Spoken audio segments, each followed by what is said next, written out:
السلام علیکم۔ Class 7 Urdu chapter 5 حضرت ابوبکر صدیق۔ حضرت ابوبکر صدیق رضی اللہ عنہ مسلمانوں کے پہلے خلیفہ تھے اور انہیں مردوں میں سب سے پہلے مسلمان ہونے کا فخر بھی حاصل ہے۔ انہوں نے اپنی پوری زندگی حضرت محمد صلی اللہ علیہ وسلم کے ساتھ گزاری۔ حضور اکرم صلی اللہ علیہ وسلم ان کو حد سے زیادہ چاہتے تھے۔ حضور کی وفات کے بعد یہ ایک بڑا مسئلہ بن گیا تھا کہ مسلمانوں کی ذمہ داریاں کون سنبھالے، کون ان کا امیر بنے۔ اس وقت کئی لوگ تھے جو خلیفہ کے امیدوار تھے، مگر چونکہ حضرت ابوبکر صدیق رضی اللہ عنہ حضور اکرم صلی اللہ علیہ وسلم کے کافی قریب تھے اور زیادہ تر لوگوں کو ان پر ہی اتفاق تھا، اس لیے حضرت ابوبکر صدیق رضی اللہ عنہ ہی مسلمانوں کے پہلے خلیفہ بنے۔ حضور اکرم صلی اللہ علیہ وسلم کی وفات کے بعد اسلام کو پھیلانے، لوگوں کو اسلام کے بتائے ہوئے راستے پر چلانے اور دشمنوں سے اسلام کی حفاظت جیسی بڑی ذمہ داری حضرت ابوبکر رضی اللہ عنہ پر تھی۔ اس ذمہ داری کو انہوں نے بخوبی نبھایا۔ تو یہ چیپٹر جو ہے آپ لوگوں کے چیپٹر 5 حضرت ابوبکر صدیق چیپٹر کا نام ہے۔ اس چیپٹر میں حضرت ابوبکر صدیق کے اہم کاموں کو بتایا گیا ہے اور یہ بتایا گیا ہے کہ وہ حضور صلی اللہ علیہ وسلم کے بہت قریب تھے، ان کو بہت فالو کرتے تھے، مانتے تھے، اور ان کے زمانے میں کیا کیا کام ہوئے وہ بتایا گیا ہے۔ اور اس وقت مسلمانوں کا حضور کی وفات کے بعد مسلمانوں کا کوئی مسیحا نہیں تھا اور نہ ہی ان کا کوئی لیڈر تھا، تو حضرت ابوبکر چونکہ حضور کے ساتھ رہتے تھے تو ان کو بہت زیادہ مانتے بھی تھے، تو وہ اچھے سے واقف تھے کہ کیا صحیح کیا غلط ہے، اور بہت سارے امیدوار تھے، لیکن ان میں سے یعنی کہ بہت سارے کینڈیڈیٹس میں سے سب سے زیادہ جو ہے مشہور اور اچھے جو ہیں وہ حضرت ابوبکر کو سمجھا گیا اور لگا کہ یہ ذمہ داری کو نبھا سکتے، اس لیے ان کو مسلمانوں کا خلیفہ یعنی کہ لیڈر بنا دیا گیا۔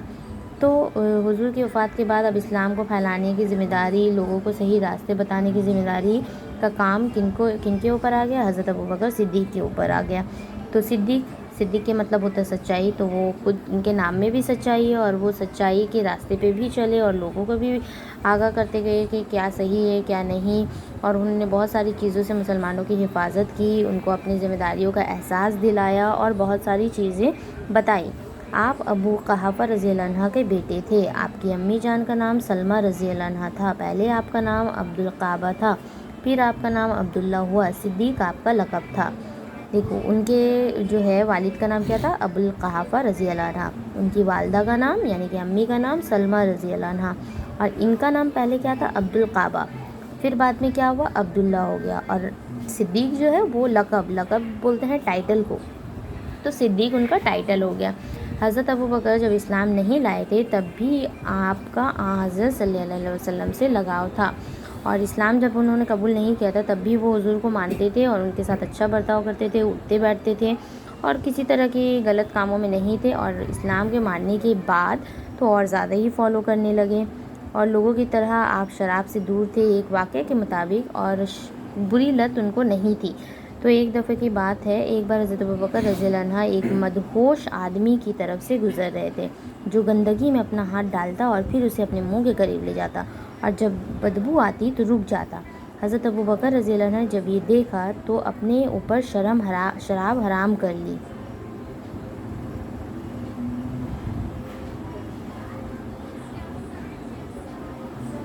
ہاں، تو انہوں نے کیا ہوا کہ ایک دفعے کی بات ہے کہ وہ گزر رہے تھے تو ایک آدمی کو دیکھا جو ایک دم شراب کی دھن میں تھا، تو اس کو ہوش بھی نہیں تھا کہ وہ کہاں ہے، گندگی میں ہے یا اچھی جگہ پہ ہے، تو وہ دیکھتے ہیں کہ وہ گندگی میں اپنا ہاتھ ڈالتا ہے اور اسی ہاتھ کو اپنے منہ کے قریب لے جاتا ہے، جب اسے بدبو آتی تو وہ رک جاتا ہے۔ تو یہ دیکھا اور سوچا کہ یہ ضرور تو یہ اس کو اتنی سمجھ ہے کہ یہ گندی چیز ہے تو وہ اس سے رک جا رہا ہے، تو تب سے ہی انہوں نے شراب جو ہے اپنے اوپر حرام کر لی اور ڈیسائیڈ کیا یعنی کہ ٹھان لیا کہ شراب جو ہے حرام چیز ہے، یہ ہم لوگ پہ فرض نہیں ہے تو ہم لوگ کو نہیں لینا ہے۔ اپنے خاندان والوں کی طرح حضرت ابوبکر رضی اللہ عنہ بت کو نہیں پوجتے تھے۔ حضرت ابوبکر رضی اللہ عنہ خود فرماتے ہیں، ایک بار میرے والد مجھے ایک کوٹری میں لے گئے جہاں بت رکھے تھے، اب مجھ سے کہنے لگے یہی تمہارے معبود ہے، اتنا کہہ کر وہ مجھے وہیں اکیلا چھوڑ کر چلے گئے۔ میں ایک بت کے قریب گیا اور اس سے میں بولا میں بھوکا ہوں، مجھے کھانا کھلاؤ، میں برہنہ ہوں، مجھے کپڑا پہناؤ۔ اس نے کوئی جواب نہیں دیا، پھر میں نے اس پر پتھر پھینکا اور وہ گر گیا۔ تو ایک دفعہ کا اور ذکر ہے کہ ان کی جو فیملی کے سبھی ممبر تھے اس وقت زیادہ تر لوگ جو ہے جاہل تھے، ان کو صحیح چیز نہیں پتہ تھا، اسلام کیا ہے وہ بھی نہیں پتہ تھا. تو ان کے جو فیملی ممبرس تھے وہ لوگ بت کی پوجا کرتے تھے، یعنی کہ پتھر. سورج ہے تو سورج کو بھگوان مان لیا، جیسے پہلے کے زمانے میں ہوا کرتا تھا. تو جاہلیت تھی اس لیے ان کو نالج نہیں تھا، لیکن یہ چونکہ حضور کے ساتھ رہتے تھے تو ان کو بہت کچھ پتہ تھا. تو وہ ان کے جب والد لے گئے اور بولے کہ یہی تمہارا سب کچھ ہے، اسی کو تم کو ماننا ہے، اسی کی عبادت کرنی ہے. تو وہ جب اس کو اکیلا چھوڑ کر چلے گئے ان کے والد، تو وہ ایک بت کے پاس گئے اور بولے کہ میں بھوکا ہوں، مجھے کھانا کھلاؤ. کوئی جواب نہیں ملا. پھر بولے کہ میرے پاس کپڑے نہیں ہیں تو مجھے کپڑے دو. کوئی جواب نہیں ملا. پھر جب اس نے پتھر اٹھا کے مارا تو وہ پتھر خود بخود گر گیا.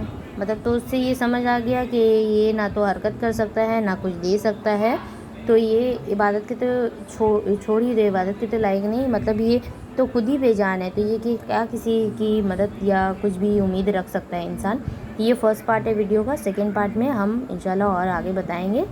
اور آپ لوگ کو کام صرف یہی ہے کہ آپ لوگ کو ریڈ کرنا ہے خود سے، جتنا ہم سمجھائیں یہاں سے یہاں تک ریڈ کرنا ہے اور انڈر لائن کرنا ہے. جیسے کوئی ورڈ ڈیفیکلٹ لگتا ہے اس کو انڈر لائن کیجیے اور معنی پوچھنا ہے، بس یہی آپ لوگوں کا کام ہے.